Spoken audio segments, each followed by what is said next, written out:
Ehi, bentornati sul canale. Davvero una bella macchina fotografica quella che sto per presentarvi, Lumix G90, che mi ha sorpreso sotto vari aspetti. Innanzitutto per l'autofocus velocissimo, un buon bilanciamento dei toni, poi una stabilizzazione da Nvidia. Non troppo pesante, insomma, questo prodotto può essere già promosso, però prima di andare a conclusioni affrettate, prima per così dire di dargli una medaglia, è giusto sottolineare degli aspetti che possono essere migliorati. Inizio subito col dire che questa è una recensione veloce e non tecnica. Per i dati completi vi rimando all'articolo di Isiotech che lascio come sempre in descrizione. 533 grammi che rispetto alla bella G80 porta circa 30 grammi in più. Ovviamente non contate l'attrezzatura e gli accessori, lì si può arrivare anche a 750-800 grammi. È una milk, ovvero una mirrorless, una tipologia di macchina che si spera sia venduta il più possibile visto che ricopre poco il mercato, quindi vi ho fatto intuire il mio sentimento per questa categoria.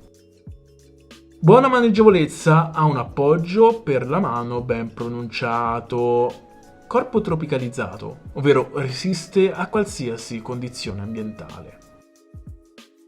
In Panasonic è famosa la GH5, apprezzata da moltissimi utenti. Ecco, questa G90 sembra che punti proprio a quel modello, però rimane pur sempre in un altro piano. Abbiamo il classico sensore MOS da 21.77 megapixel, 4 unità in più rispetto alla generazione precedente. Sensore micro 4 terzi da 1.3 cm x 1.73 cm, è orientata per una fotografia sportiva grazie al suo veloce processore. Riesce a gestire 5 livelli separati durante uno scatto, anche con un teleobiettivo, per cercare naturalmente di tenere l'immagine più ferma possibile.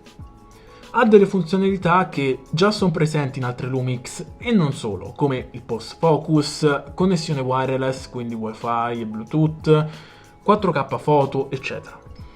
Monta anche uno stabilizzatore ottico direttamente sul sensore a 5 assi, Dual IS2, novità già vista nella G80. Nella parte posteriore il mirino LVF OLED da 2.36 milioni di punti, ingrandimento di 0.74x e copertura del campo visivo del 100%, è installato un flash, azionabile solo manualmente. Poi abbiamo un display OLED, meno male non è LCD come si trova da tutte le parti, comunque da 3 pollici, completamente orientabile con tecnologia touch.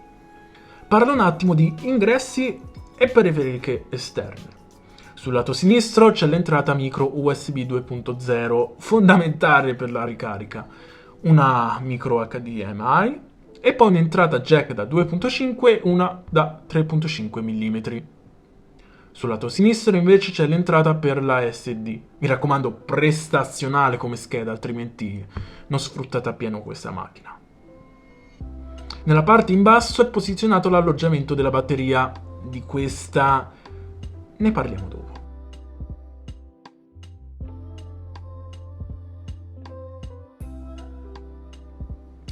Le foto le troviamo ad una risoluzione pari a 5184 x 3888 pixel, veramente quasi tutto perfetto, riesce per così dire a catturare quello che l'utente vuole. Possiamo limitare anche la post-produzione grazie ai 22 filtri messi a disposizione. Video in 4K standard a 30 fotogrammi al secondo.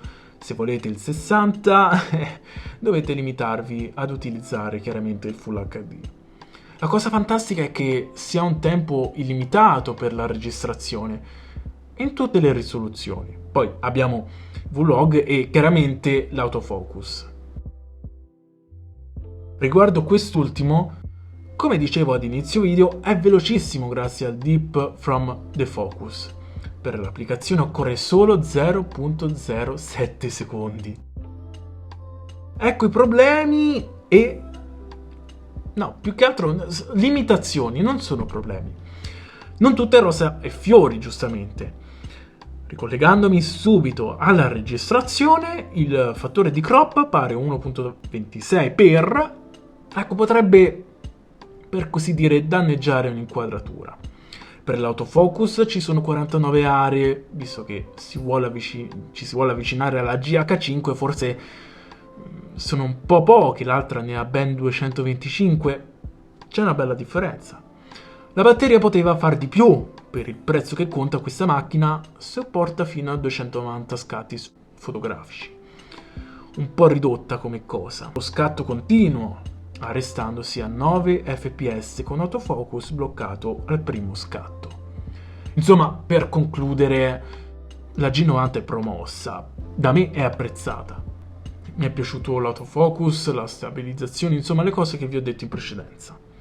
È per chi vuole iniziare con una mirrorless, quindi un primo inizio per ambientarsi in questa categoria. Vi lascio, come detto, il materiale in descrizione attraverso l'articolo di SEOtech. Noi ci vediamo ad un prossimo video.